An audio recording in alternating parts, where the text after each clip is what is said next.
Foxy 107.1, 104.3 proudly presents the Back to School with the History Makers program, honoring history makers making a difference in our community. Today's history maker is Brigadier General Arnold Gordon Bray. He's part of the Back to School History Makers program, and I'm standing at attention saluting you, sir, even as we speak. Good afternoon, sir. Good afternoon, and thank you very much. Appreciate it. Glad to be here. Sir, can you enlighten us about the Back to School History Makers program? What is the program about? First of all, the program, it really started with a lot of interest from a retired officer named Richardson, and she started working with the then Secretary of Education, Arnie Duncan, and they launched a program in earnest in 2010. The idea was to make sure that some of the more tangible role models that people could actually relate to, more like them, could get their stories out, because it made the sometimes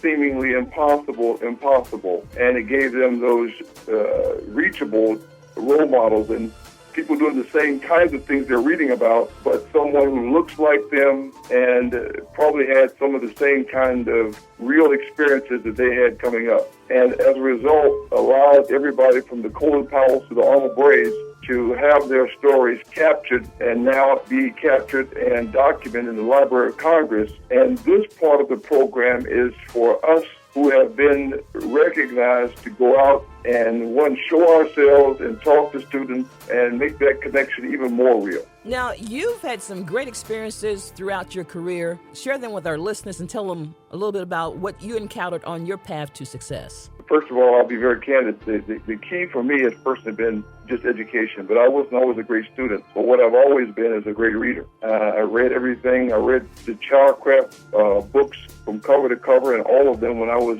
coming up. I had a great mom who was a teacher herself. Her example just made me realize how easy I had it. Now, I wish I could say that I did it on my own, but Dr. Guy Griggs was the one who reminded me that I was sloughing and I had nowhere near the challenges. That platform allowed me to be commissioned as an officer in the United States Army, similar to you. I didn't envision myself staying in as long as I did, but first of all, the Army is a great place to not just start, but to actually actualize who you are. By being there, by having an education that the college offered, it gave me a chance to go from what was essentially my life in Columbia, South Carolina, a 5-mile radius, to seeing 48 states and over 50 some countries in this world. As a result of just the experience the Army brought as an airborne ranger all the way to a strategist, I was able to participate and indeed direct some major operations that our nation has been involved in. In all of this,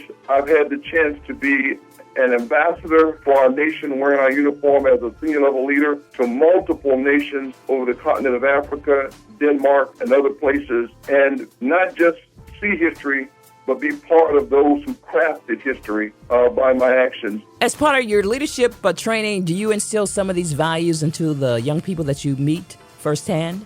Absolutely. First of all, people are people around the world. The language changes, and you have to be very careful that you don't mirror image what you are thinking and how you think it when you're talking to others. But if you remember the golden rules of being kind to people, that translates to every language and showing those kinds of concerns. The second thing is I've always enjoyed reading. Reading allows me to take my world beyond where I am and sometimes challenge my own ideas. And then lastly, what I try to take to students is something that I've learned and actually stole from Dr. Franklin, the former president of Morehouse University, is the idea that there are really 5 things that students can use in their day-to-day lives to make them better. And there's some great detail behind it, but the 5 things are, they're called wells, WELLS, and I believe in the 5 wells. And that's first of all, it marries what I'm talking about, which is be well read. Read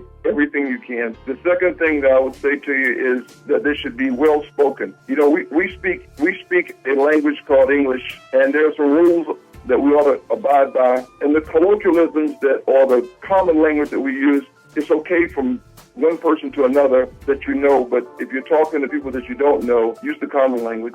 I also say that there's an element of being well-dressed that you should have, and I don't mean a suit or a tie or a tux, but in fact, everybody has a chance to pull their clothes up. And this came from a guy a long time ago named Coach Singletary that said, make sure your clothes are clean, wash them. And even if it's the same things every night, wash them. And he used to inspect us when we were coming up in middle school. Then it says well-traveled. In today's world where you can actually go to the internet, you can be anywhere. And that helps you challenge your mind. And then lastly, to be better, you need to have friends who are well-chosen. I've got multiple examples of where I was going to make some bad choices sometimes, but there are people who stepped in, and they weren't all good people, not by some people's measurements, but they were people who looked after my best interest, even if they were going to do something different. And I thought those were just great things for me to use, and I try to impart those things in students. So what do you think the students will take away from the stories, the memories that you share with them through the Back to School History Makers program?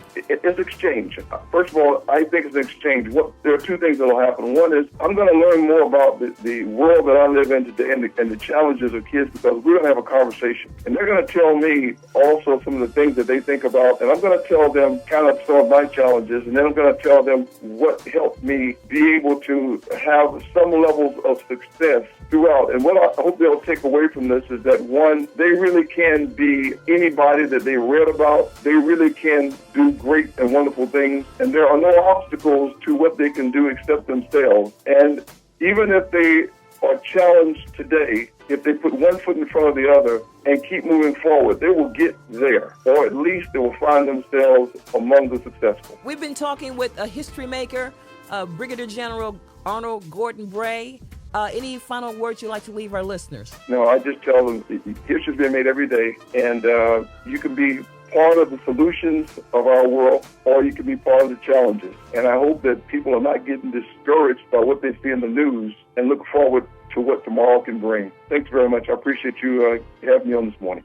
Foxy 107.1, 104.3 proudly presents the Back to School with the History Makers program, honoring history makers making a difference in our community. For more details, go to foxync.com. We can do two things. One is first of all, we can actually introduce him and introduce the fact that it's with great irony that we had two great minds look at Love of Liberty, and we had some folks that did some things, and we could advertise this book as part of it. Nice. And as part of it, and then we talk about what he's done, what he's built together, and then that presets the movie. Then we show the film. Use the 35-minute version of it, and then when that's done, we then have a conversation, and it centers around two central questions. One is, having seen this, do you think it was true love of liberty? If so, what kind? Nice. And then make it make some sense to them, because at the very end, what they should see is, regardless of how they have been thinking of themselves and the construction of this nation, this is when we bring in, let them know that this, if anybody ever questions whether you belong or not, you belong, because this continent, this geography, is you were drugged to it, but you built the nation state of the United States. Nice, sir. Okay. So what I was unfortunately driving, but I've recorded this, and I'm going to stop you now because I think your genius in this lightning rod will help give Mr. Powell an opportunity to hear what you just said and rally my creative team around what we can do to augment anything that can be inserted inside of the broadcast. What I'm asking now is Lyle to provide the infrastructure so that we have multiple platforms to see this on. We can see it on Lyle's system, but we can see it on YouTube. Yeah, the key for this is how you market it. Yes. The key is how you market it and how you turn to social media and then tap into other people, okay? I'm good. You got it, sir. All right. Thank you, sir. All right. Bye-bye.